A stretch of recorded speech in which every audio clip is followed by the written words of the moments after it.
And welcome back, footy fans, to another episode of Donnie's Disposals. I am your host, Coach Donnie Hess here, back with another AFL round review. Ladies and gentlemen, where has this season gone? We are already 15 rounds through. That means only 9 rounds left till we hit that lovely time that is finals. And thankfully, only one more stinking round of buys. So, joining me today, a very good friend of the podcast, the other half of the Creed podcast, and another really good footy friend of mine. We have Jamie joining us. Jamie, it is great to see you again, sir. Thanks for having me, Donny. It's good to be back on after all this time that's passed since last time. I'm looking forward to it as much as I can, of course, Well, as you well know. I know on pre-mic we discussed a little bit about the fact that our clubs were got to match up. I think specifically you decided to do this round for that, and I know that I after the end of the game I went, "Oof, this will be an interesting podcast. I'll have to be happy for my Swans, but still be a little bit down for Port on this one." But no, Yeah, it's always yeah, fun. We love chatting footy, and again, we've both discussed this is that I'm one of those that I can't hang shit. I can't hang shit on him because I know exactly how it feels to have a game that you just want to throw something at the guys because they didn't play the way you wanted them to. So totally get it. So let's hop right into it, sir. Round 15 has let's do it. come. It has gone 7 more games, and we got to see some interesting ones here. Talk me through it. Thoughts on round seven? Um, I said to Dave at the game on Saturday that I knew I had a bad feeling when all of my tips were for the home team, and it's always a bad omen when all of your tips are on one side of the ledger. And Get that? sure enough, Thursday was looking okay. But then come Friday night, I knew the weekend wasn't going to go as planned. So, hey, it keeps the interest alive. There's upsets every which way, great games of footy, some poor games of footy, or maybe poor game of footy. But yeah, ladder's shaping up, which is interesting. And some people are starting to book September holidays, and some people are still aiming for that top eight spot. So uh, enjoyable as always. Yeah, very interesting round of footy. I'll definitely say there was a couple of results that had me double taking, had me proverbially like the emoji scratching the chin, going. So let's go through it. We can discuss some of these because a couple of these I cannot wait to talk with you on. Let's start off Friday night footy, Thursday night footy, not Friday. We still have Thursday nights. Fremantle versus Essendon out at Optus Stadium out west as the Dockers get a nice win, 104-63. This is the point where I start to feel kind of sad for the Essendon supporters because they're trying their damnedest. They're just Hmm. there's so many injuries in like the worst part of the ground to have them in the defensive side. And then almost some self-inflicted wounds is then I just don't understand this decision to move Zach Merritt around like the Mm. proverbial chess piece. I just don't like it. I just pick a position for him, keep it, make the adjustments around him because he's too good a central midfielder for me. I think he gets the footy, he helps push them forward. So for me, I kind of feel like he's messing with that Essendon is kind of also a little bit helping their own downfall. I don't know. Your thoughts?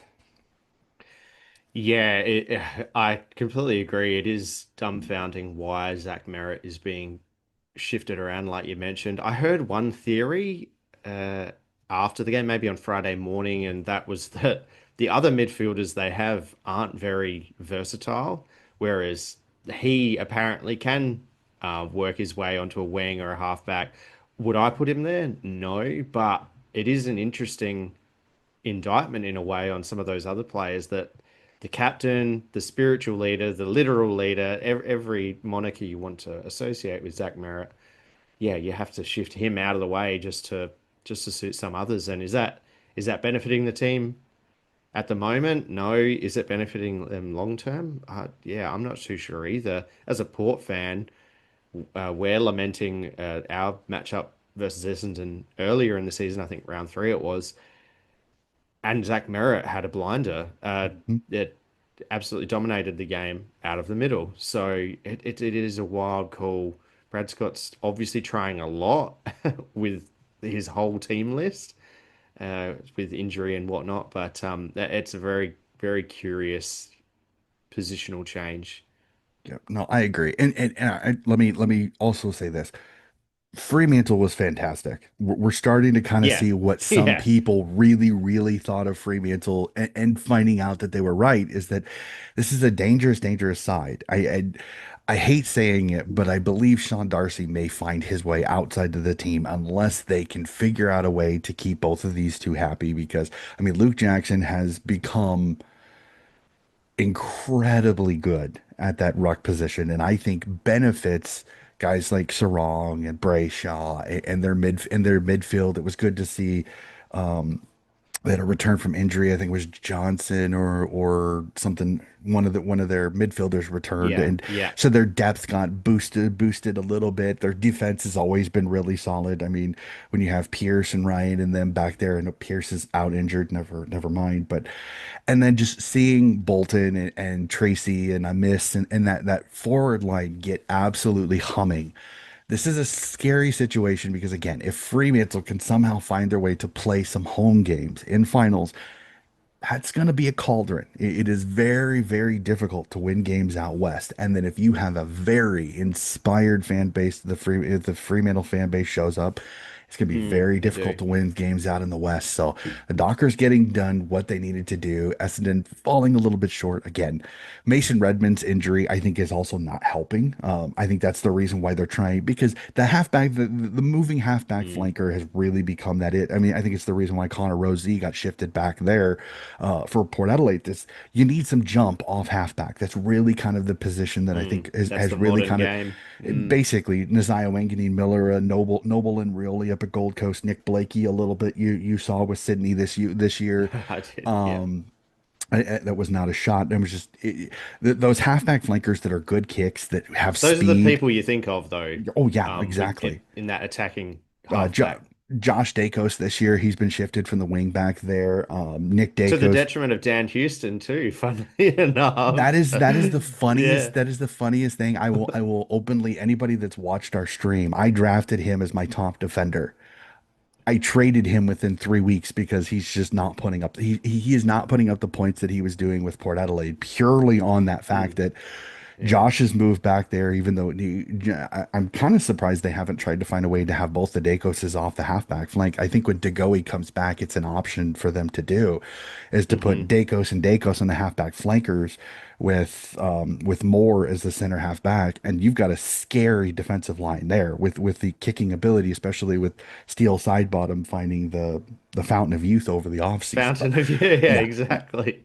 him and Pendles have been playing so much better. But we'll talk about Collingwood a little bit later. We'll Yeah, rewind there. of course. But that's what I mean. Like with Fremantle is that you've Mm, already got Jordan Clark there, another that's halfback right. flanker, Yeah. really gate kicker. So that's really modern day footy, the way it's opened up. So I think that's the reason why Merritt was being shifted back was because they wanted that runoff halfback. Well, that's great. But when Mason Redmond comes back and you try to kick Merrick back to the midfield, well, now somebody else gets reshifted. Like I don't know. I think Nick Martin's being moved around way too much between the I half think forward for the flank same wing. Yep, reason. Yeah. exactly. They're he's throwing and pardon the pun here, but he's throwing shit at the wall and hoping something sticks. And Sticks. right now nothing is sticking. And again, I understand it. So many injuries of their talls. They're still getting great. They're getting great play by Caddy and Kako. I think you can tell that's the future of the Essendon Bombers there, Hmm. 100%. But I mean, again, I kind of feel bad for Essendon because they they're a sinking ship, and unfortunately, I don't see any horizon currently right now, and that's the difficult part. So, Yeah. Yeah. To pay him credit though, they are putting in a lot of effort. I know the scoreline in the oh end yeah, doesn't reflect that. I agree. They are still punching above their weight for long periods of time. I mean, I think I checked the summary. I've got it right here in front of me. It wasn't until late in the third quarter that Fremantle really Started to started to really, kick yep, away. yep, So, I would say that Essendon have probably used the most players on their list out of any AFL side, just at a guess at this close point in to it. time. And Yeah, yeah, they're trying to keep their heads above water for this year, and who knows, it may be a good investment for years to come. But at yep. the moment, I'd much rather Port to play them right now than in the cobweb shaking off rounds of round three, like round one, two, through six or seven is Hmm. real. Yep. Yeah, shake the cobwebs off and you can get some easy wins. So yeah, lamenting that still as a Port supporter, but hey, look, Well, they yeah, didn't have they're the putting in injuries. great They didn't have effort. the injuries at the time. It's a little bit like what I said a lot like with last year with Sydney when that lost to Richmond is that Richmond was probably at their most full strength last year when they played Sydney. That's the reason why Sydney lost to them. And That's true. that's not Yeah, me that's early in the not me season. making an Yeah. excuse. That is I watched that game. Richmond was not Richmond of last year in that game. In that game, Lynch was back. Grimes was back. Balto was playing. Bolton was playing. Almost their entire. They were almost pretty much full strength at that time. After that Sydney game, Lynch goes down. Grimes goes down. I think there was one other. I think and Balto all went down in that game, either during the game or after. So it was like, and then it's like you take three of their most experienced players off the park. That's why Richmond kind of descended as the year went on. So I know everybody's like, well, why did Sydney lose to Richmond? I said, well, did you look at the list that Richmond put on the park that day compared to the Mm. list that Richmond played with in round 20? It's a completely different list because three or four of their veteran players were hurt. I think So, if you go through each year from rounds one till six, there'll always be surprise games. I think oh yeah, I always say that the season doesn't really start until round seven or eight, yep, once I everyone's agree. gotten into the season. And so, in that respect, you can grab wins that you're not expected to win coming into the season in those early rounds. It's a real snatch and grab for a lot of sides that are potentially coming up against other clubs who, on paper or historically, are better matched. But uh, yeah, like I said, if you go through each year, there'll be wins or losses on the other side that you go, oh wow, I wasn't expecting that. But that's just the nature of the start of the season, No, no, in my opinion. 100%. It's the reason why I don't do power rankings till at least rounds five or six because Mm, I honestly think you can't judge you can't really judge the entire competition in the first two or three rounds because everybody's getting going, cobwebs, injuries during the preseason. There are so new many game different factors. plans. Yep, exactly. Things are changing, new coaches, new players, new systems, all that. I will not make judgment calls on that. So let's jump to Friday. Let's jump to Friday night footy, where we saw a little bit of Americanization to the footy as they tried to do the Penn State whiteout. And for those of you that are in Australia that don't follow college football or college gridiron like I do, the whiteout is a very famous tradition at Penn State University during a night game where all of the fans wear white. So, to celebrate Dangerfield's 350, they handed out thousands of white t-shirts for the fans to wear. There's one giant problem with that, and I put this up. Most of the time the night game at Penn State is usually during September or October. That is still fall. So, not as bad temperature wise.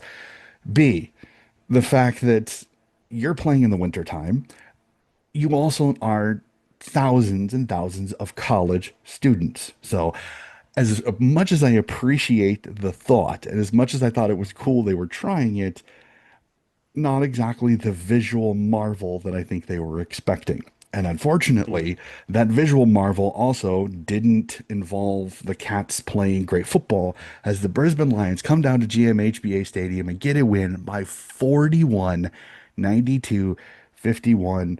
I don't know about you, sir. I have been watching the Cats and have respected the Cats game. That is the worst Cats performance I have ever Mm. seen. And I'm not saying they were played badly. They just did not have it. And Brisbane absolutely ate them for dinner. Wow. Yeah, had it not been for a Geelong just inaccuracy masterclass, at Brisbane bouncing back after a shock loss at home the week before, oh, in hindsight, was on the cards. But what do you take from this game when Geelong kicks 6 goals, 15? You know, and funnily enough, that's what Brisbane have been doing recently. They're the ones who have been kicking themselves out of some games by being so poor. accuracy wise, but this time it was Geelong and on a night at home, the whiteout experiment, which look, they'll probably try again next year. They'll probably do it a once a year thing, perhaps.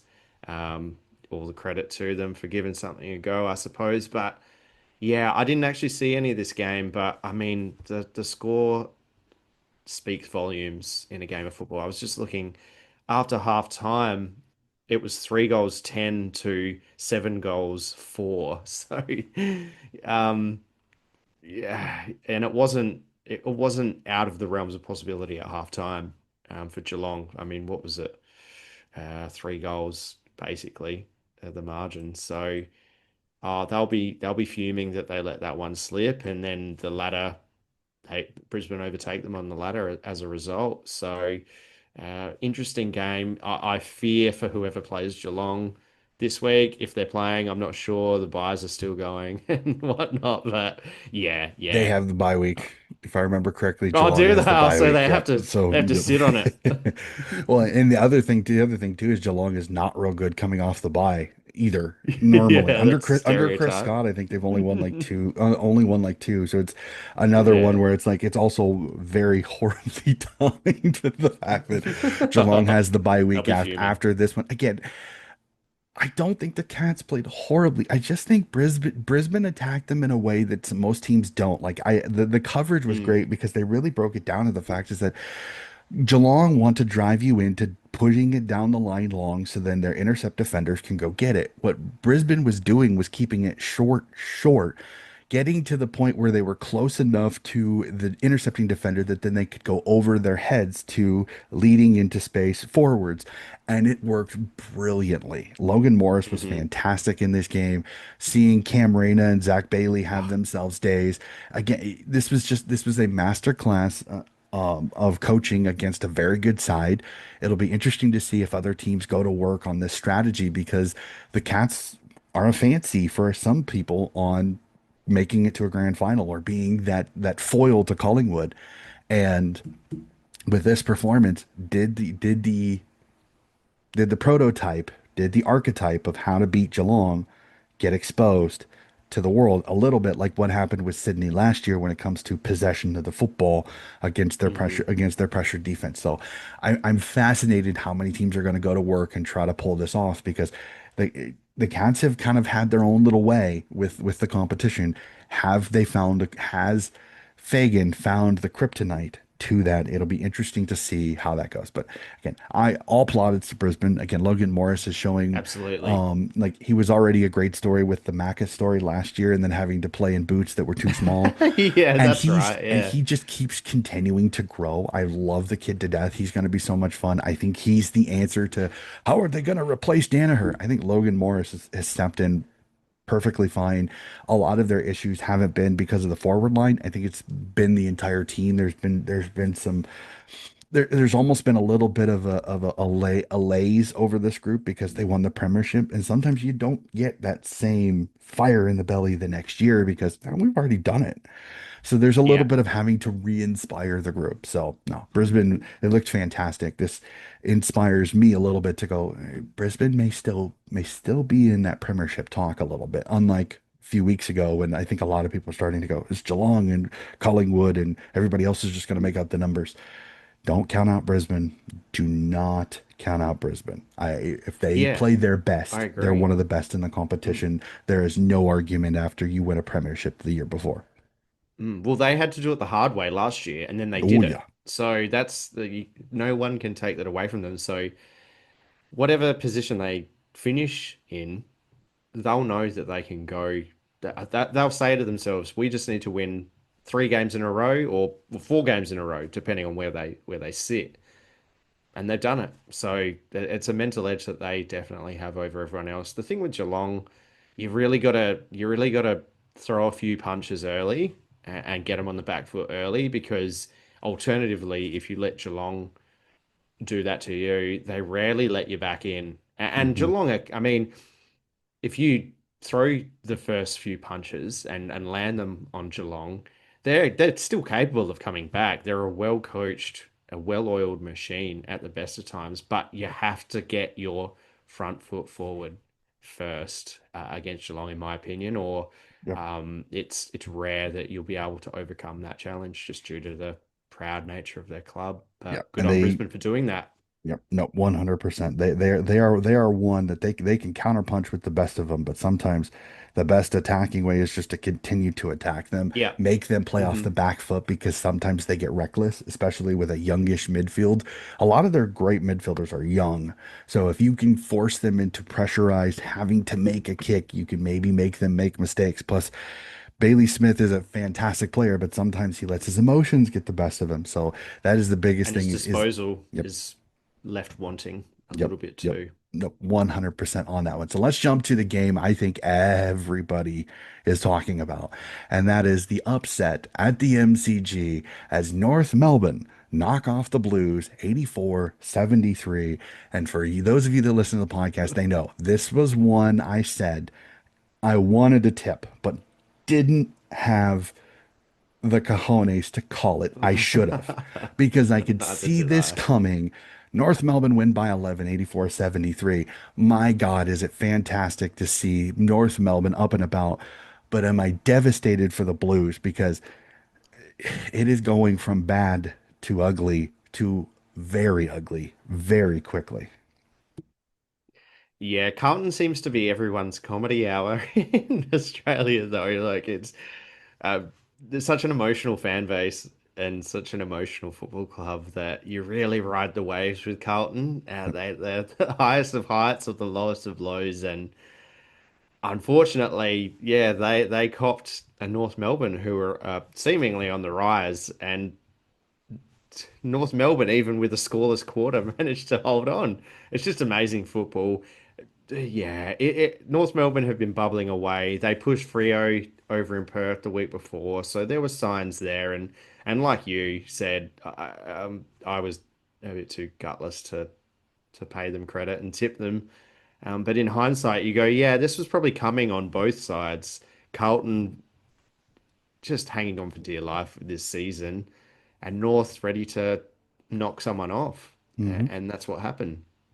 Yeah, no, 100%. I'm starting to see those green shoots as I hear constantly in Australia. You're starting to see them pay benefit now. Colby McKercher kicks 2 goals in this game. Harry I Sheezel like puts him. one away. And for me, just Harry Sheezel putting one away against Carlton to help win a game just makes me chuckle so much more because Kane Corns looks even more ridiculous than he already does in the first place. So, and again, here's the thing.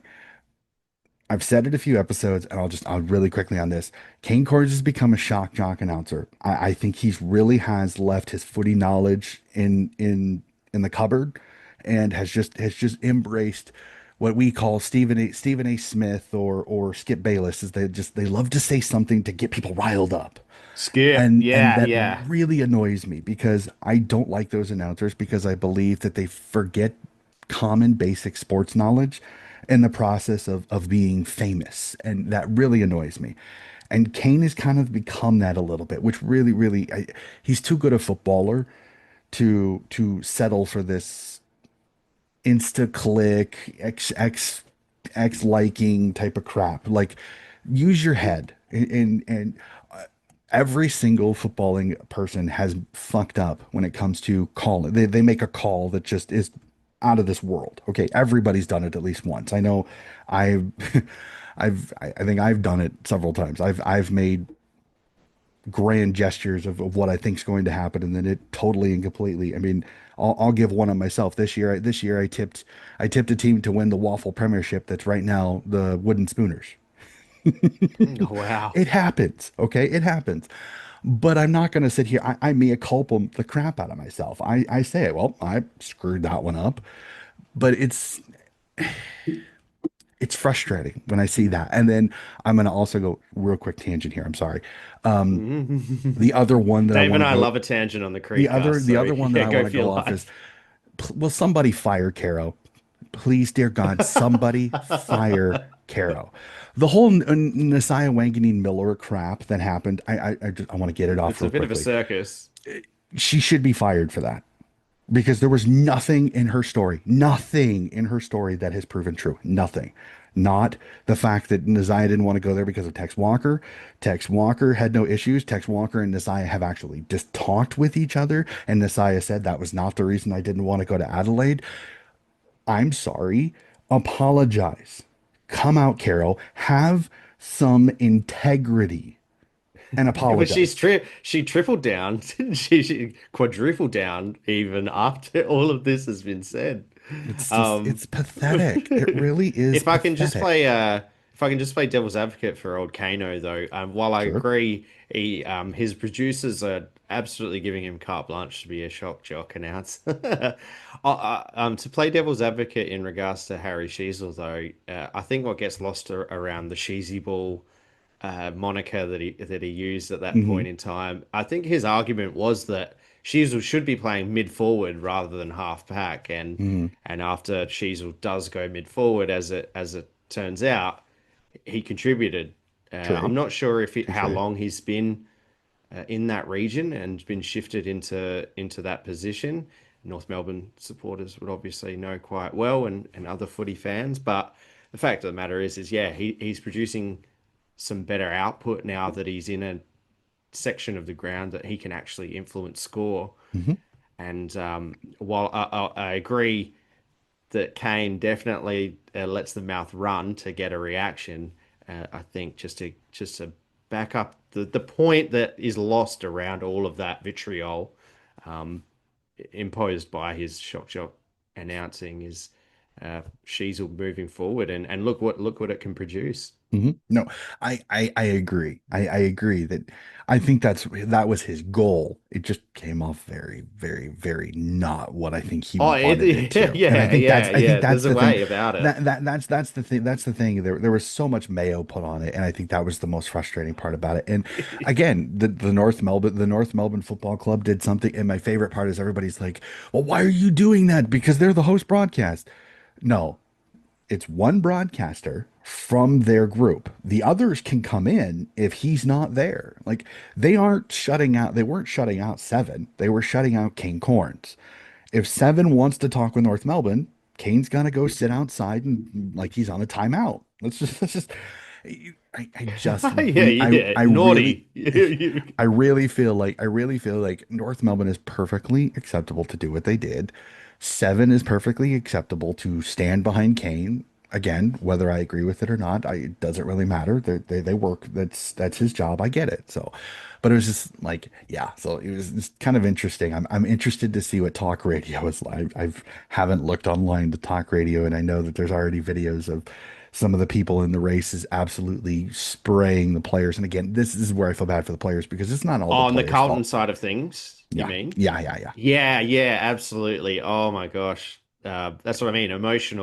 Very emotional fan base. And I mean, coming from Port Adelaide side of things, we're an emotional fan base at the best of times. But Yeah, I yeah, I think think they that's a all are, couple of but times now for some have just Carlton. a little. Some are turned up to about 15, where others are only Yeah. about 12. Well, That's I think there was a video from the fans abusing players walking down the race from earlier in the season, and now mhm. after this loss, it's yeah, come again. I don't agree with that type of shit, to be honest. Yeah, And neither do but I. it provides a pretty big snapshot of how the feelings are across the fan base and what's going on around the club.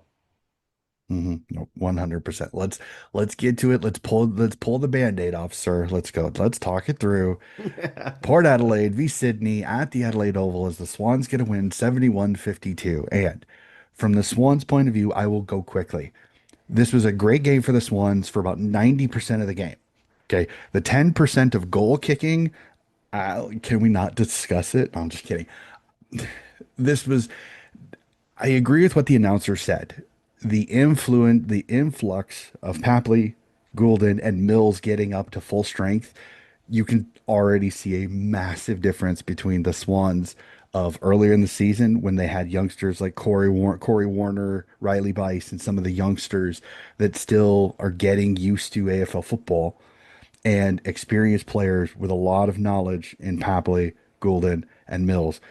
This was much more the Sydney Swans of last year and the year before, where they Hmm. were top of the table, top four, vying for a flag.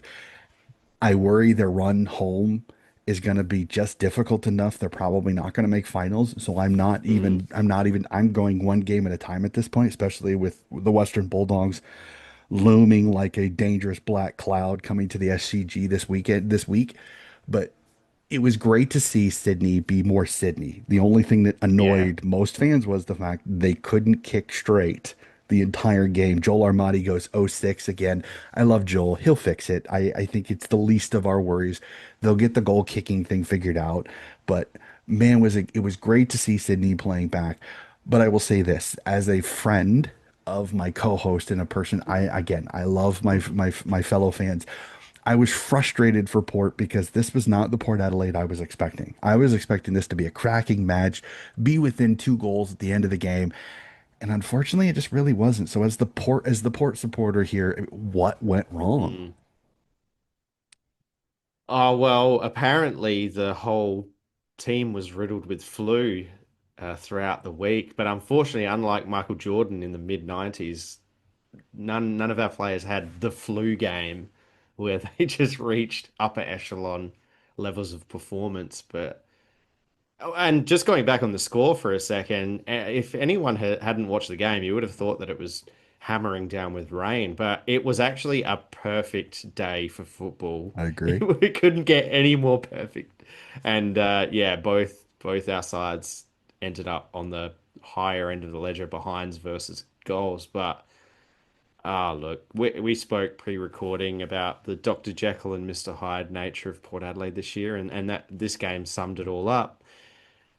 The warning signs were there in the first quarter. I mean, we could hardly generate movement at all out of our back line, and to Sydney's credit, they just set up a wall and absolutely blocked us in, and we didn't play with any dare. It was very timid and insipid ball movement from Port Adelaide, and played into a Sydney team, like you mentioned, with some of those names back. The team sheet is what Sydney fans, I would imagine, would be happy with more weeks than not. Um, but as a Port Adelaide fan at home, playing a team in the same region on the ladder as you need to put up a better performance than that. Regardless of whoever we have out, Sydney have back in, that's immaterial for me. There's reasons, but I don't think those reasons are good enough. Because at the end of the day, if one team's not taking their chances, like we were talking about Brisbane, Geelong, and things like that, the other team, it's it's on you to take advantage of that, and we didn't. Um, uh, yeah, we just absolutely took way too long to get going, and then even when we did, it was fleeting and wildly disappointing, riddled with errors. Yeah, yeah, this was a tough watch on a couple of fronts to be honest with you. Again, like I said, Mm, I was happy as the Red Hat Donnie, the Swan supporter. I was happy. They got a win. They got themselves together, especially considering they had some struggles sometimes coming off buys. So to get a win after the bye, to kind of see the rejuvenation of the group with the additions was fine. But I was a little disappointed in Port Adelaide's performance again. I was deathly afraid of this game, especially after having PTSD after the last time we went to Adelaide to play Port. So I was a little worried going into this one. But man, it was a frustrating game to watch on both sides because mm, there were it was riddled with errors on a perfect deck, which it's a little frustrating, but it's the mm, way sometimes the way footy goes when there's high pressure. So let's jump down Marvel Stadium. Collingwood Magpies doing what the Collingwood Magpies do, getting a nice win over St. Kilda, 108-74. But I'll say this, the Saints were in this. It wasn't like Collingwood ran mm. away with this. I think the final score is a little bit of an apparition, a little bit, just because I mean they were in it. There were times St. Kilda was looking fantastic. I know that there was a lot of talk about Matthias Philippou going down during the warm-ups and being extremely Oh, like emotional. just before the Yep, game, yeah. that is absolutely it's absolutely gutting to see that. And the fact that they show it, like I'm like, give the kids some privacy. Like, come on. Mm. But I get it. It's a story, it's a storyline. It breeds sympathy for Saints, but Collingwood just doing what they're doing. They look like a well-oiled machine. I'm interested to see can they buck the trend because sometimes peaking it's almost like they're peaking now. I worried, are they peaking too early? A little bit like Sydney last year, where Mm. I mean, they have a nice little gap on everybody else. They're playing fantastic football. I worry a little bit, and I'm not trying to wish this in Collingwood fans. I'm not trying to wish this into existence. I'll touch wood. Okay. But I worry, is Collingwood peaking too early? I don't want to peak right now. I don't want to peak in June. I want to peak in September. So it'll be fascinating to see your Mm. thoughts on this one because again, Pies sensational. Saints were in this. I applause to the Saints. They gave it a mighty hot crack, and the Pies just a little bit too good in the end. Yeah, it's an interesting point you raise because generally, yeah, the connotation is that you don't want to peak too early, but I'm just trying to recall their 2023 year. I'm fairly sure they were riding high for a lot of that year. A lot more close games in that year. They're just kind of Mhm. their percentage is so Well, healthy. I think with them that year they were just constantly doubted because they kept having to They beat hadn't done bad it. Yeah. teams late, and Hmm. I kept saying that entire year. I said you can't win a premiership coming back every And single that's how they got time. themselves to the grand final. I And then and they that's won it and by a then small margin. well, and then this last year, Brisbane did the same. Brisbane did the same thing, coming back two out of the three times in the Yeah, finals. yeah. So, I guess the finals footy is just even more a little bit different nowadays. But yeah, so Mm, but I don't know. This is a Pies team that they look damn good. They are mm. fun to watch. Their forward line is incredibly difficult to guard because everybody is quick. Everybody makes good decisions, and if they're not quick, they'll just jump on your head. So, wow. And their age profile is just perfect for winning finals, potentially winning premierships. I think it was David King some years ago mentioned the statistics, and basically, the closer your average team list is to 30, the more chance you've actually got of making finals and therefore winning finals. And that's why Geelong historically have done so well. I think they're a bit younger than they historically have been this year, Geelong. So it's surprising again that they've managed to do it in a different way, their position that is. But Collingwood, they've recruited for this, so it's on them to perform to the level, and they are. They're a well-oiled machine. They've got balance across all lines, talent, role players, everything you could ask for, and Craig McRae, I think, was nearing the end of last year. He basically said, give me players, not draft picks, and that's what they did. And um, it's no surprise why they're sitting pretty at the top of the ladder. Like you said, though, with this game in particular, St Kilda came to play another Ross Lyon fueled performance, particularly in the first half. And unfortunately, yeah, it seems with Collingwood, it's you definitely have to play 4 quarters of football because they'll inevitably get you somewhere, and they did against St Kilda. Yeah, no, it'll be interesting for sure. Let's jump into it. I want to go to NG Stadium because this was the game. This was the game of the round. The the expansion cup, as they call it, which I'm Yeah, not sure if I really want to celebrate that one, but man, was this an absolute classic as the Giants edge out the Suns by 7, 106-99. But the thing I'm going to focus on, sir, is if I'm the Suns brass, if I'm the Suns, I am livid right now because hmm this was your test. This was your ability to tell the competition, we are legit, we are here, we are coming, and they stumble over it like they stepped on their own toes. And it's frustrating because I kept hearing all this time, well, Dimma Hardwick's going to change this club. Dimma Hardwick's going to do this. Dimma Hardwick's going to do that. I love Dimma to death, but Dimma cannot take away the fact that this is a team that the majority have not always done the best in crunch time, and this shows it. You have a ripe Giants team, no Sam Taylor. Toby Green still coming off that injury where I'm not 100% sure how healthy he is. yeah, yeah. And they lose Lucky Whitfield in this game and They did too. still Yeah. win. Like, this is an impressive performance by the Giants. Am I going to say that the Giants are back? No, because they're still there's still deficiencies in this Giants, and I can't trust Jake Stringer. I'm sorry, I cannot trust the package. I trust him about 4 times a year. That's about it. Other than that, the rest of the time, I just don't trust him. Yeah. But this is frustrating for me because again, I want Gold Coast to be successful because this is a club that if it can get them going, this adds a market that most teams have trouble doing it. AFL is stubborn. They're never going to let this go.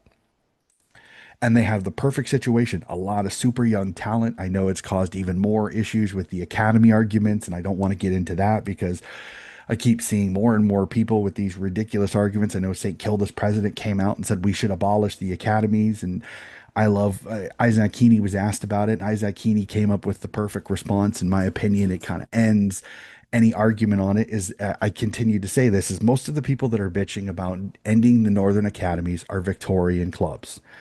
And my Mm. perfect response is to this. When was the last time an NRL side took a top level Victorian kid to play rugby league? I'll wait. Oh yeah, never. Okay. Now, go up to NRL country, Sydney and Queensland, and trust me, you'll see several academy players for the Swans, for the Lions, for the Suns, and for the Giants are constantly being courted to play NRL because they're an NRL country. There is a difference. And Victorians, and I'll even go here, and it's a little, it's not a veiled shot, but it's just, this is the honest truth. South Australians, Western Australians, Victorians have the go home factor. So if you're a northern club, why would you, when you can do an academy, make your own kids to have them play at home? You don't have to worry about it. You don't have to worry about a South Australian kid, Jordan Dawson from the Adelaide Crows, went home. So I get it. I understand the argument that St. Kilda's trying to have.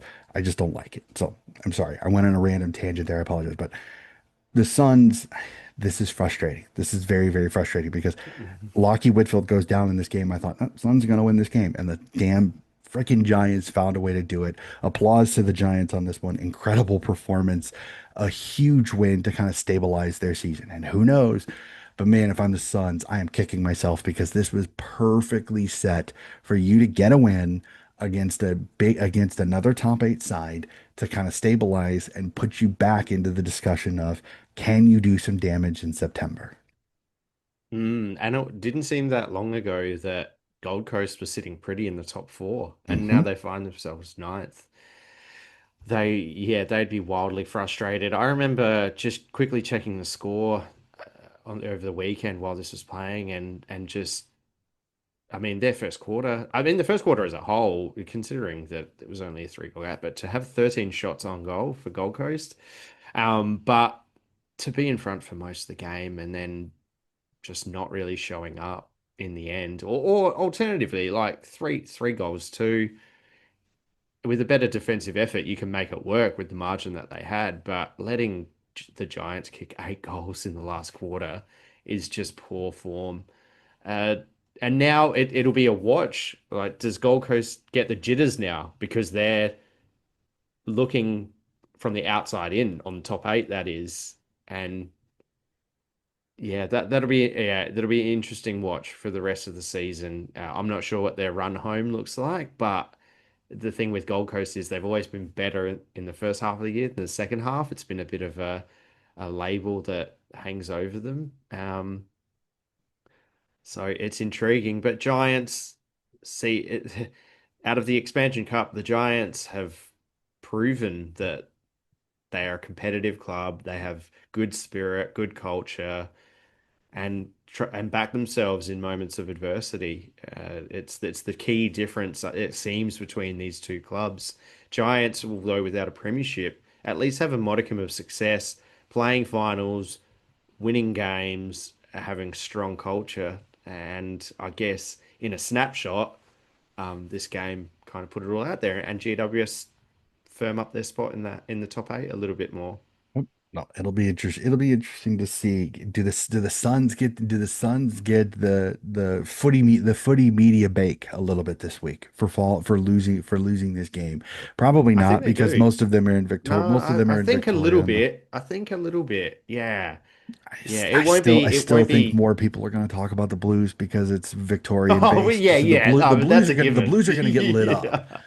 Oh, Will the always. Suns get mentioned here? Will the Suns get The mentioned? Suns I'm can thank fascinated. Carlton. I haven't watched the bounce. I mean I haven't watched Couch yet, so I'm interested to see Yeah.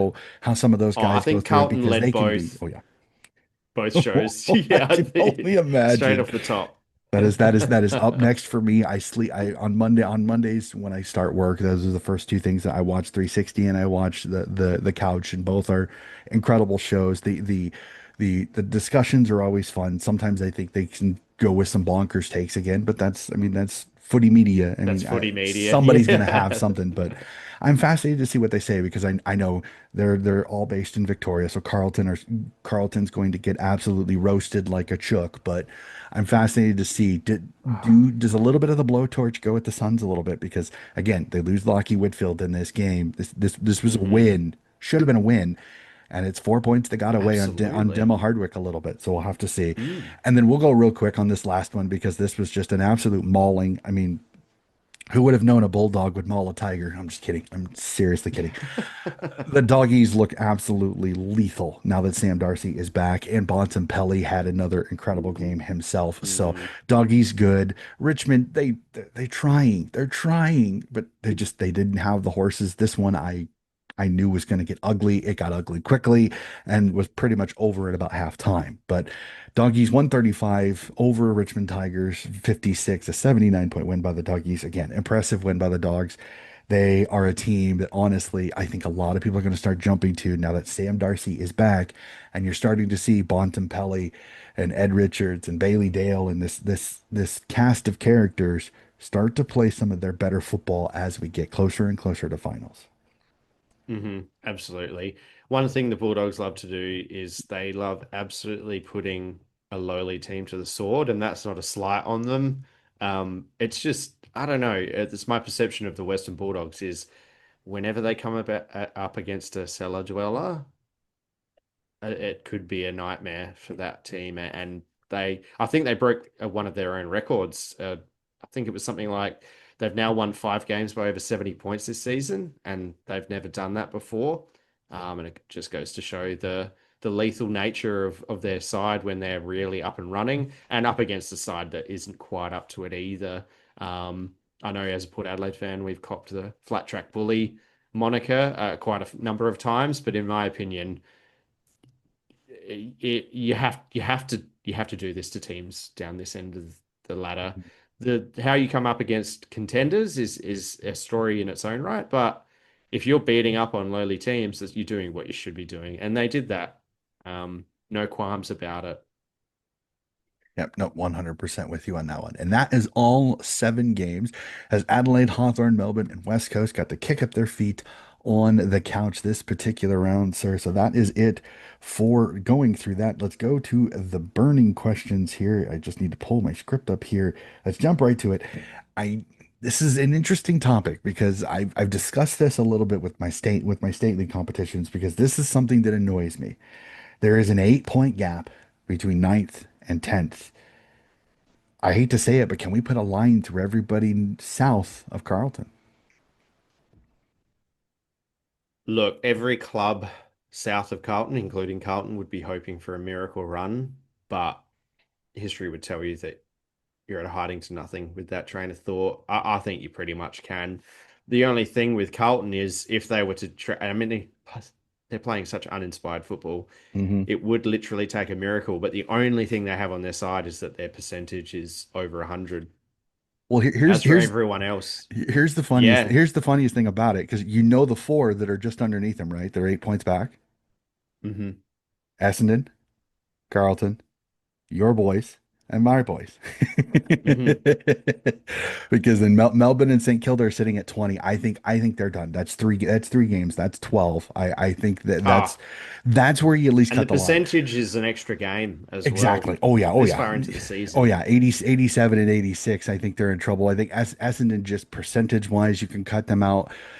I just wonder, can Port go on a run? And again, I don't know. Sydney is another one that I worry that they have some tough games. They still have Western Bulldogs still to play. I think they still have to play Geelong as well. So Yeah. having to win what nine, yeah, 9 games in the season. Yeah, 9 games in the season left, and having to win probably at least 6. That's a difficult ask. That's a difficult ask just because I mean you're sitting up and some of the teams ahead of you, I mean they're playing go football. I mean Gold Coast, Western Bulldogs, GWS, Fremantle, Hawthorn, Adelaide. I mean I don't want to, but my gut tells me I think Sydney is the only one in that 24 that's got an opportunity because they're starting to get healthy at the right time. Hmm. I just Hmm. worry that they're in too big a hole to catch up. Yeah. Gold Coast at ninth. I think they're still in it because they're only percentage points behind the Western Bulldogs, and I still think they've got some games at home where I think they should win. Plus, they have that game in hands against Essendon, which could prove very helpful in this particular situation right now. Because you think about it, they win that game, they're in, and the Western Bulldogs are out. So, Hmm. I'm I'm fascinated on this.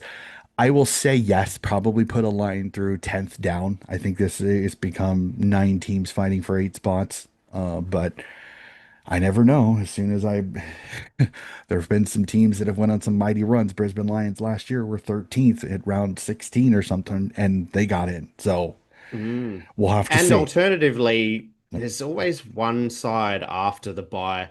I mean, in years gone by, the buy period has been a lot shorter than what we've just gone through, but there's And it's generally not even one over yet. side who kind of falls off. Yeah, Yeah. Yep. I know, it's There's still one painful. more freaking round of buys.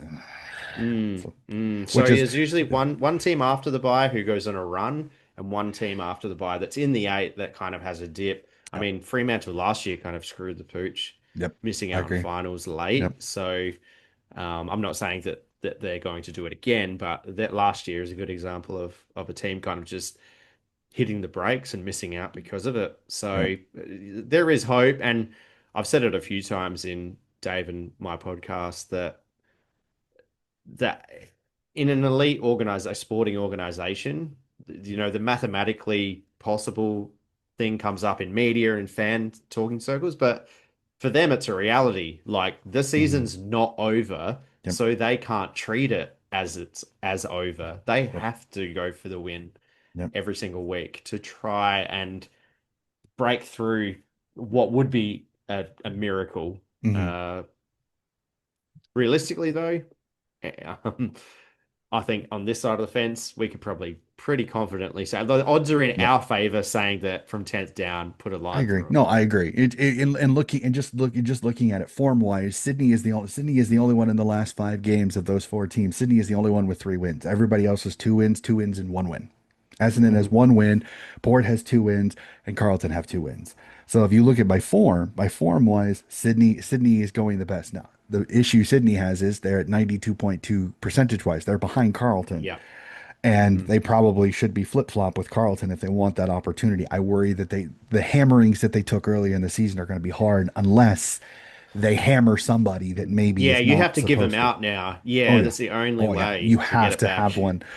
I I think Sydney can if they get on a run. I just worry that some of the games that they still have looming on their schedule, I think are going to be difficult. I think if they win barely, not 20, 30, 40, 50, where they can get a little bit of a percentage boost and kind of help them out in the process, especially playing the Doggies this Friday night.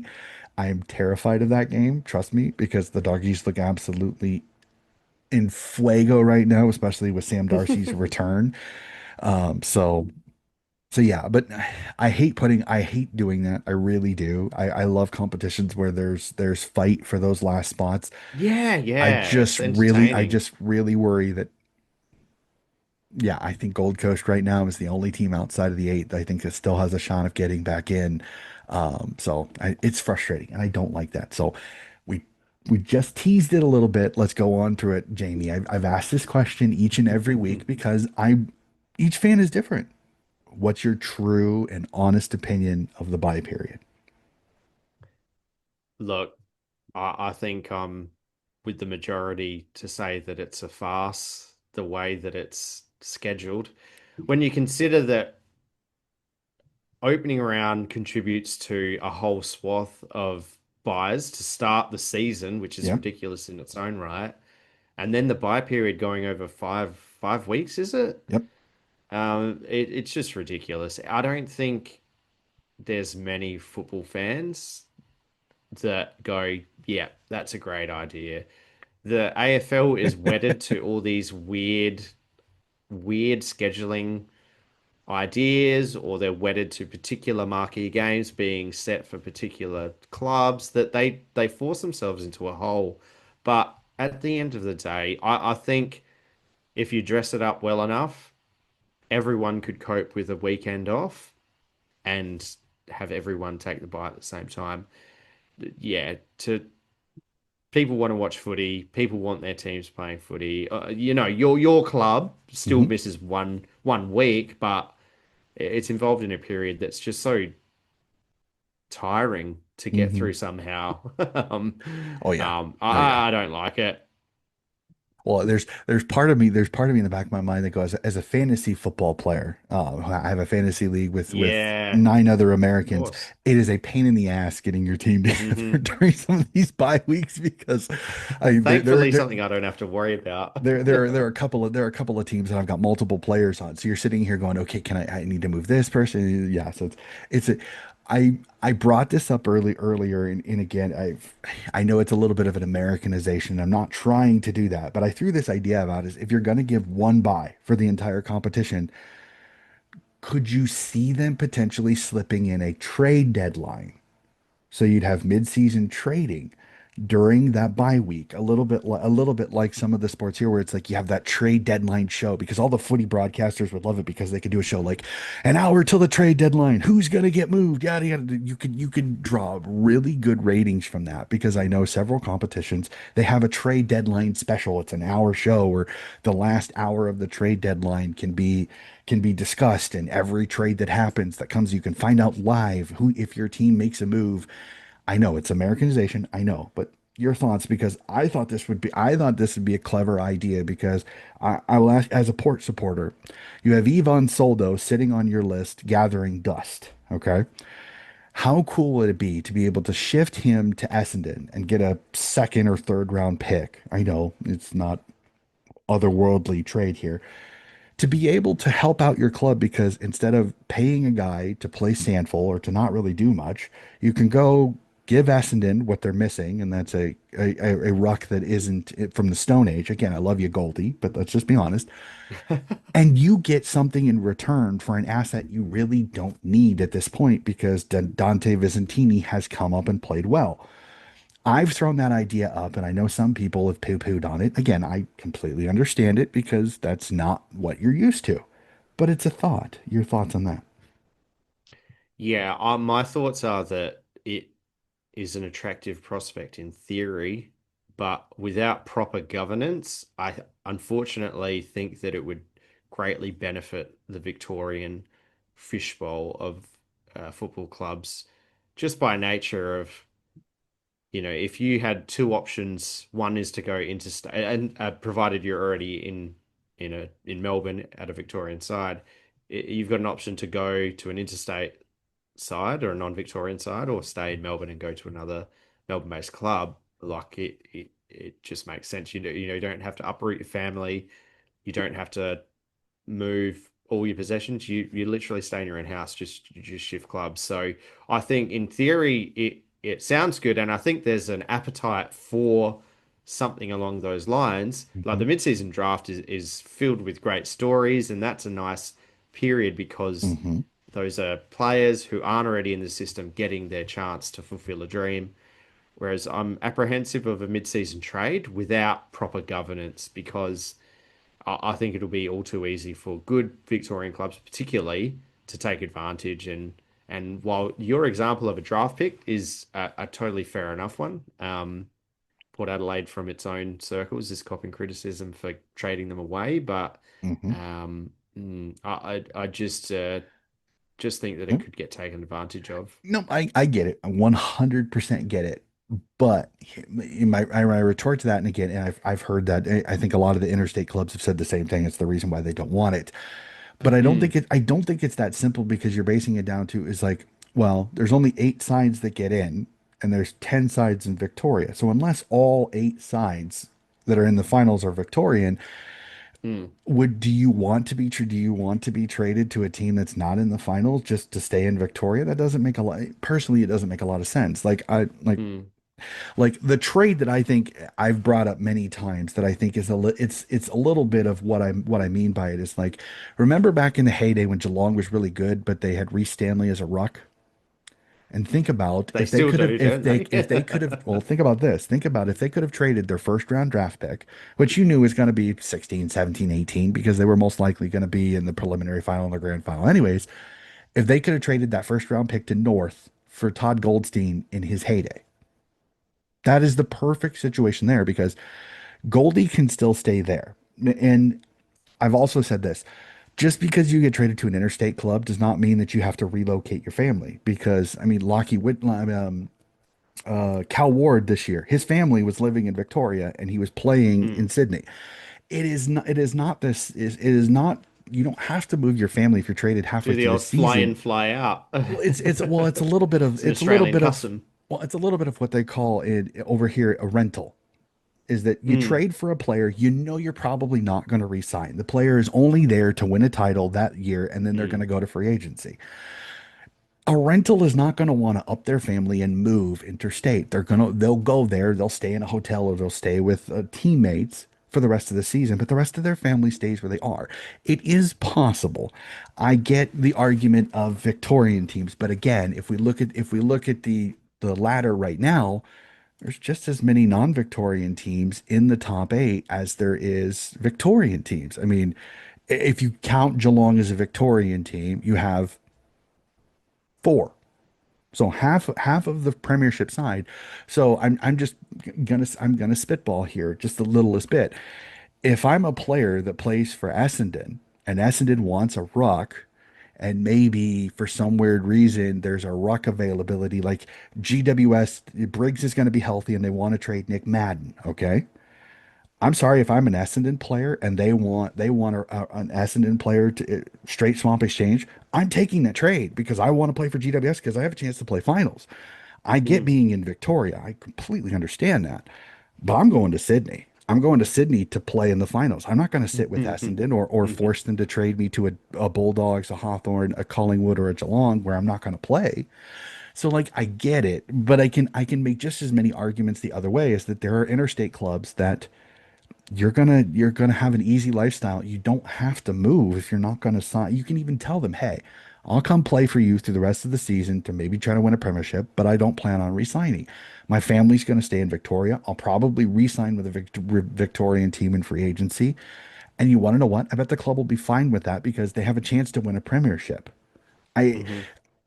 again, it's a lot of American thought process here. It's maybe not the same thing because of Well, I'm family sure a lot of oriented. your So, reasoning is what's being discussed behind closed doors. yeah. Predominantly, it comes down to governance of Oh yeah.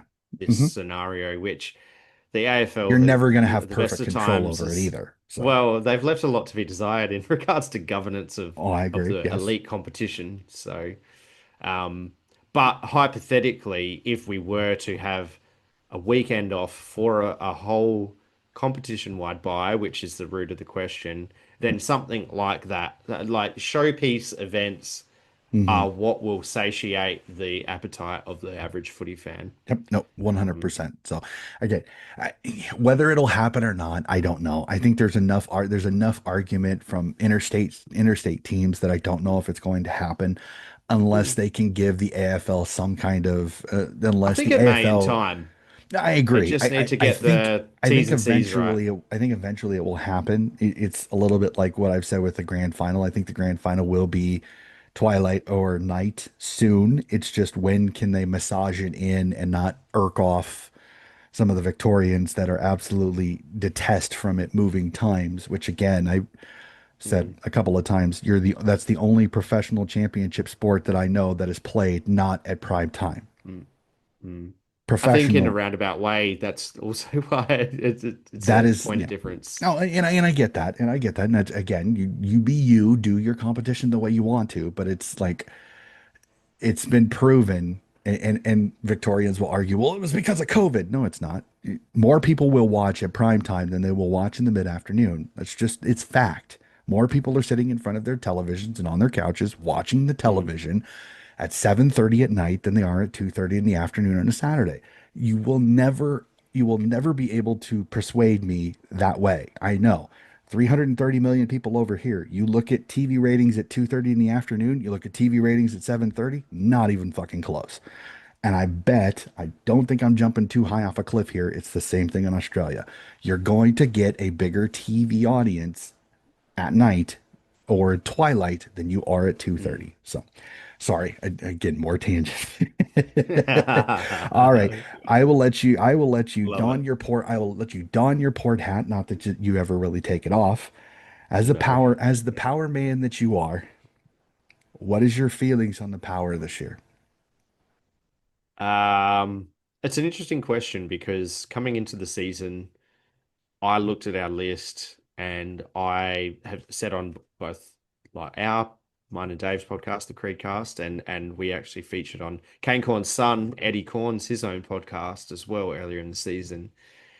And I pretty much said that I don't see a premiership list there to begin with. Now, while I said that, I did say, and I'm pretty sure we spoke about it pre-recording, I thought our midfield would be talented enough to see us through to at least an elimination final Hmm. and potentially hosting elimination final. But unfortunately, our season started in the wrong way and has not really returned to any semblance of a decent squad, decent list, or whatnot. Key injuries to crucial parts early have just created this snowball effect where we're grappling for structure, we're grappling at a new game plan, which has been well publicized. And if you don't have your best pieces on the park playing that game plan that you've supposedly put so much work into in the off season, it makes things very difficult. So I feel like we started on the back foot and we haven't really recovered. And now it's all about investing in the players who are going to be there for the next 5 years because premiership runs are more or less they come in cycles. Hmm. So a dip year I can cope with. And when you Hmm. consider that I think our average age list wise is in the bottom half of the competition, we're playing players who require experience at the top level. I can cop it, but what the average football fan can't cop is a lack of, or the perception of a lack of effort. Hmm. And unfortunately, in too many of our losses, it seems like Hmm. the white flag, the white towel has been chucked in, the white flag has been put up, is what I was alluding to, or Hmm. just our heads have been down and we lack effort, particularly in second halves, which has been a bane on our season thus Hmm. far.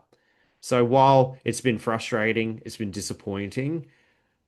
I can take a dip year. We're in transitional phase again, which has been well publicized, probably too publicized at certain stages. But ultimately, now where we sit, I look for the positives in some of the young players and some of the players who haven't been exposed to as much football as they could have in the past, now getting their chance. Yeah, no, 100% on that. And I know so many of the media are talking about the fact that this is Hinkley's last year. So a real quick question without notice. I mean, should Hinkley step down, or are you okay with him finishing out the season and letting Coach Carr take over next year?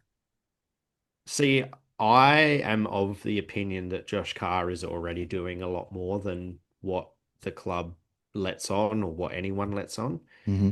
So in that regard, I don't think it would change a whole heck of a lot. One of the radio personalities, Mark Bickley, who I believe you listen to all the SEN shows around the country. Sometimes, yeah. He does the South Australian morning show, and Premiership captain for the Adelaide Crows back to back. He mentioned the point earlier in the year that if we were in a lean run and Ken was to go, it would ultimately mean that we're one coach down in our coaching panel, and Hmm. what does that happen from a developmental point of view? Now, as we draw closer to the end of the season, that becomes less of a Hmm. quandary, and particularly if you're out of the finals race. So I'm somewhat ambivalent whether he stays, whether he goes, because I don't think it will change a whole heck of a lot. I think whenever he goes, whether it be this round, in 4 rounds' time, or at the end of the season, there's going to be a large proportion of fans who will thank him, congratulate him, and wish him all the best. And there'll also be a large portion of fans who will have the ulterior view and kick him on the way out, so to speak. Yeah, no, I get it. I said from the beginning, Hinkley is a stubborn bastard. I don't think he's going anywhere unless the club fire him, and I don't think they're going to because it just doesn't make any Mm, sense considering he's leaving at the end of the year. So I've stayed on that stance. I don't see it changing. Again, it is not a diss to Hinkley that I'm saying that. I mm. everything that I've seen from Kenny Hinkley, he's just not going to put his tail between his legs and walk away. He's gonna fight, scratch, and claw all the way until Port Adelaide walk him out the door at the end of the season. Mm. So I think that's just the way it's going to go. Again, I I agree with you. I think Josh Carr is doing a lot more than some people probably think. My only worry is that if Josh Carr is doing more than we think, is a little bit of some of these performances on Josh Carr's preparation more than Kenny Hinkley's. And I know it's a Depends who weird you ask. I exactly, and that's I think the people that want Josh Carr to take over, they're like this is all like Kenny Hinkley. The people that are pessimists are probably like, well, could it be Carr a little bit? That's the reason why they're doing. So again, not trying to jump through the weeds here. So that is it. Of course. That is it. Again, I wish Port nothing but the best here. Again, always love the Port supporters that I know are always good people. I know that they take some flack from some sides of the showdown, and I have friends on both sides, so I try to be Switzerland when I can be. Because Yeah. I have some very staunch supporters on both sides of the showdown, and I will say it and continue to say it. The showdown is the best rivalry in AFL footy right now. You cannot convince me of otherwise. I currently there are no two teams that lock up that I literally have no fucking clue who's going to win the game each and every time because that's how good these two teams play when they play each other. So again, love South Australian football. I think they always put on a great show. I really wish they would do a Friday night, just those two every Friday Yeah. night because it is worth it because y'all get after each other and it is glorious to watch. So that is it We for the wouldn't have it burn. any other way. Exactly, and I absolutely love it. So we'll jump to the part of the podcast that Coach takes over just a little bit. We have Team of the Week and Power Rankings really quick. So No we'll start worries. on the Take defensive it away. side. Fullback, we have Luke Ryan of the Fremantle Dockers, Rory Lobb of the Western Bulldogs, and Dane Zorko of the Brisbane Lions. Will be the fullback line. On the halfback line, Colby McKercher of the North Melbourne Kangaroos, Sydney's Nick Blakey, and Gold Coast Dan Rioli round out the halfback line. Through the center, ruck Luke Jackson has been in fuego at the ruck. On the wings, Mason Wood and Took Miller of St. Kilda and Gold Coast, respectively. In the center guts, we have Sydney's Isaac Heaney, Gold Coast Noah Anderson, and the Western Bulldogs Marcus Bontempelli. On the half forward line, we see Geelong's Jeremy Cameron, Brisbane's Logan Morris, and Carlton's Mitch McGovern round out the half forward line. Full forward line, see Fremantle's Josh Tracy, Brisbane's Cam Rayner, and the Western Bulldogs Sam Darcy round out the starting lineup. On the bench, the defender is St. Kilda's Nasiah Wanganeen. Millera is the defender. The ruck is the Western Bulldogs Timmy English. The midfielder is Caleb Sarong of the Fremantle Dockers. And the forward is North Melbourne's Cam Zerha. I know a lot of names really quickly. Thoughts, team of the week. Good luck to any side coming up against it is one thing that I would say. A lot of ball movement in this particular group. The only thing I would be a little bit worried is that I have Rory Lobb as my fullback. That's the only. It was a little bit of a struggle because Wiedering and Wilkie had good games, but Lob is just the littlest bit better. So I'd Mm, love to have Wiedering or Wilkie there. I think if Wiedering doesn't roll his ankle the way he does, I think I have a mm. solid fullback line with Zorko. It was Zorko and Luke Ryan's kicking abilities, and then McKercher, Blakey, and Rioli. Which do you stop on that one? So, Yeah, all good right. luck. Yep. So we'll jump to the power rankings. Again, this has been so much fun because 4 and 5 are constantly fluctuating. So at 5, Hmm. the Western Bulldogs. At 4, the Geelong Cats. At 3, the GWS Giants. At 2, Mm. the Fremantle Dockers. And at 1, the Collingwood Magpies. Again, for those that are just tuning in, my power rankings are by form. Last 5 games is what I really look at on how to go. So again, sometimes you're going to see some names that throw people off. So that is it for the power rankings. I know we're still early in the week here, Jamie, but let's do some tipping. As we said, Let's the do it. last of our banes of the bye weeks, 7 games as 4 teams, Brisbane, Geelong, Essendon, and GWS get to kick up their feet and enjoy the footy. Let's start off Thursday night footy. Your boys, Port Adelaide, host Carlton. Will they be able to knock off the absolute rabble that is the Blues? The emotional turmoil cup. Yes. Very true. Come Very on, true. Port. Yeah, I oh, we're both fan bases are going to be going through it leading up to Thursday and whoever probably whoever during the loses game. this game is going to cop it big time. Oh, I'm tipping Port at home. yeah, me too. Carlton's loss, in my opinion, was much more devastating because of where North sits on the ladder. I think a lot of people kind of they tipped Port, but they knew Sydney would have a little bit with Goulden and Papley coming back. I Hmm. like Port in this one. Like I said, I didn't think they played badly. They had a few things just not go that well. Seeing a Salva Galea being successful, I think, is really good. The fun part will be Yes. how does he handle Charlie Curnow? It's a little bit different than facing Joel Mm. Armati, so I'll be fascinated to see on that. I just We'll have think a Lear back, which which I will be very think good. which will Yes. help. Yep. Yep. So, and the good thing is you'll have both of them, and you won't have to worry about it because I think Harry Mackay is still going to be out, I believe. I So, think so too. so Yeah. I think that'll help your defensive line. Does Rosie go to the halfback or does he go back through the middle? Yeah. I think Butters was Nope. fantastic. Will Vizentini get another? Will Vizentini get the full go, or That's the big yeah, that's the will he biggest do? But will he question. do both? I don't think they'll go with Against both. TDK, I Mm. don't know if you don't. I don't think you're going to need both because TDK isn't a huge physical ruck, so you may just go with Vizentini, and Hmm. then maybe chuck in Finlayson. I don't know. It'll be fascinating to see how that goes. I think Yeah. Port's got a little better run right now. I think the confidence is a little bit more in there. Again, I think they lost to a more respectable opponent than Carlton. I think Voss's feet are to the fire unless Carlton has a mighty showing in this game. I worry about Voss's future on that one. So I'm going to tip Port in this one. At home, Carlton coming on the road. I think it's a perfect combination for Port to get a bounce back win and maybe get them going a little bit in the season. So we'll jump to it. Friday night footy sees my boys as the Mm. SCG and the Swans host the Bulldogs. I hate this. I hate this. I hate this. Head or I'm gonna heart. tip the dog. No, I'm gonna tip the doggies. The doggies are just so Mm. good. I just don't, I love Tommy McCartan. I love Lewis Milliken, but neither of them are going to be able to shut down Darcy. I just worry. The biggest thing will be is can Brody Grundy equalize out Timmy English, and can the midfield tackle and put enough pressure to force Richards and Dale and Bontempelli to make mistakes to where you can get Blakey and the halfback line of Cal Mills running because I think the kicking ability of Sydney can bring this game a little bit closer. Going to tip the Yep. doggies because I think the doggies are just a little bit too good. There's more things for the Swans to worry about than the doggies, but Swans are in this. I think this goes to the fourth quarter. I think the doggies just a little bit too much on this one, so I'll tip the dogs in this one. Hmm.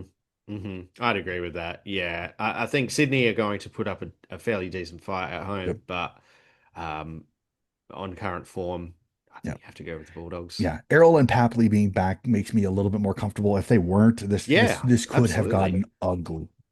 As Mm. my alarm goes off, pay attention. Live podcasting. No, I'm just kidding. No, that's my alarm to let me know I've got 15 minutes before work, so I'm gonna probably get this podcast done just in time. So, all right, I think so. we'll do to Saturday afternoon footy sees the Gold Coast take on Melbourne at People's First Stadium. The Suns need a bounce back win. Do they get it, JB? Gold Coast bounce back at home. They just have to. don't they? I'm tipping Gold Coast, but damn Melbourne could be a pain in the ass for them Well, because yeah, Melbourne physical, beat you know, Brisbane at the Gabba, mhm. so you know Well, and maybe they don't mind going you've to got a Queensland. physical midfield where you've got an undersized midfield for Gold Coast. Can they make it a slog? Melbourne have to keep this close. They have to keep this. They cannot go down more than 3 goals. If they go down more than 3 goals, I don't think they have the offense to stay with Gold Coast. Melbourne No, does not have the offense.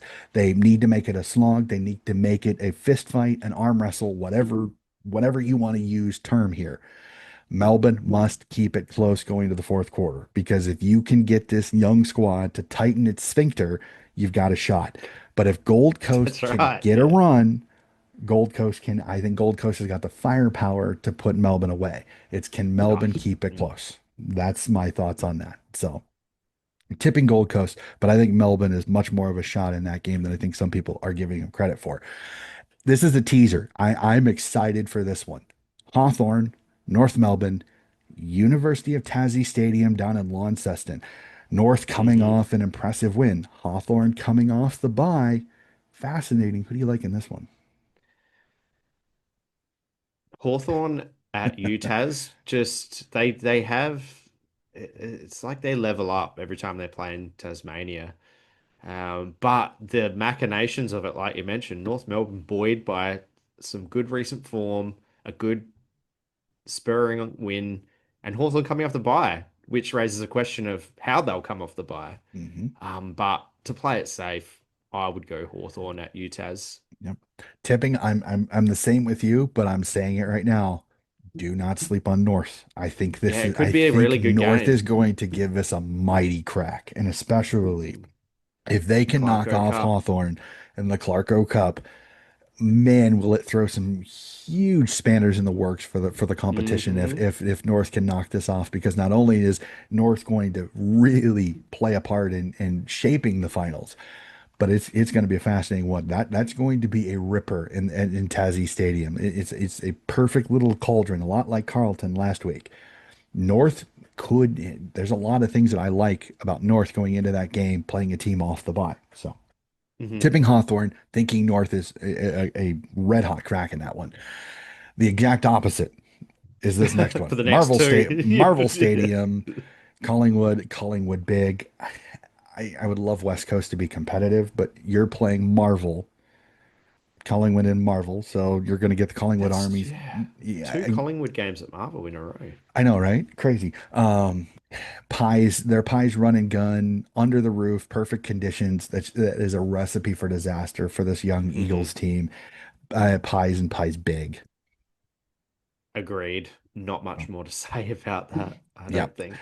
The next one, unfortunately, may not be much better, unfortunately, is Hmm. Richmond take on the Adelaide Crows at the MCG. I know it's not easy, sir. Will you deft to tip your rivals against Richmond, or will you be tipping against them to keep the rivalry alive?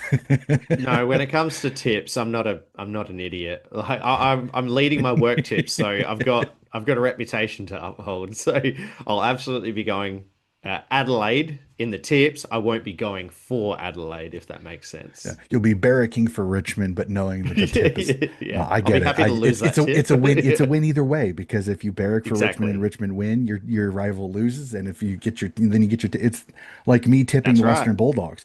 If the Bulldogs win, I get the tip right. If the Bulldogs lose, my team wins. So it's You a know no what's up. lose Yeah. situation.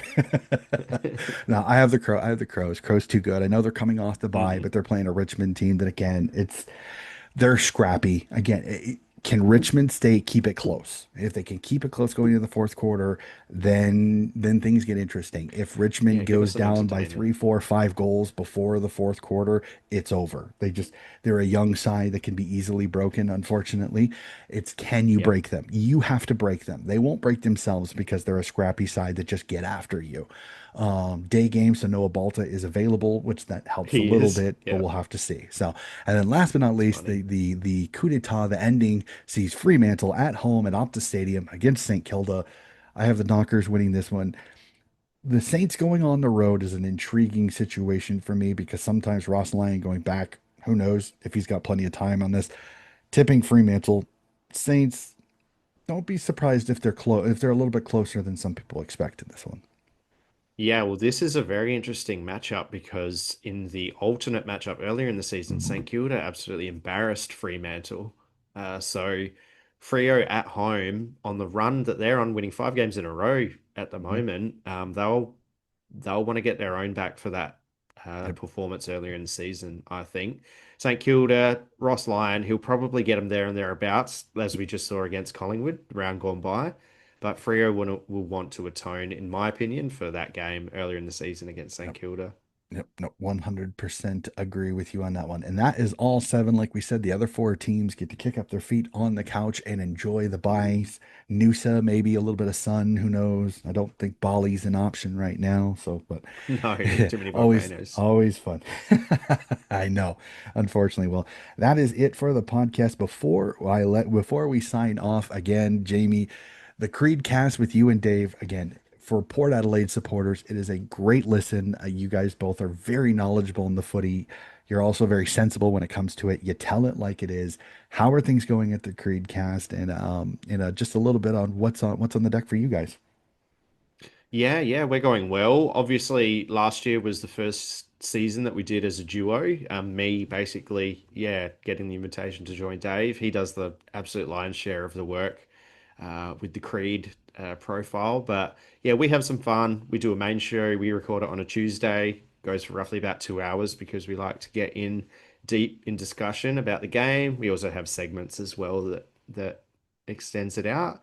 But for our Patreon listeners, we have a Patreon as well for a very nominal $5.99 per month, and that gets an extra team selection show, which we record on a generally on a Thursday night as squads get announced, sometimes on a Friday if it's a Sunday game, just for that extra little bit of value for the people that love to listen to our thoughts. But yeah, really fun. Dave and I, yeah, we get along like a house on fire, and we have a lot of fun with it.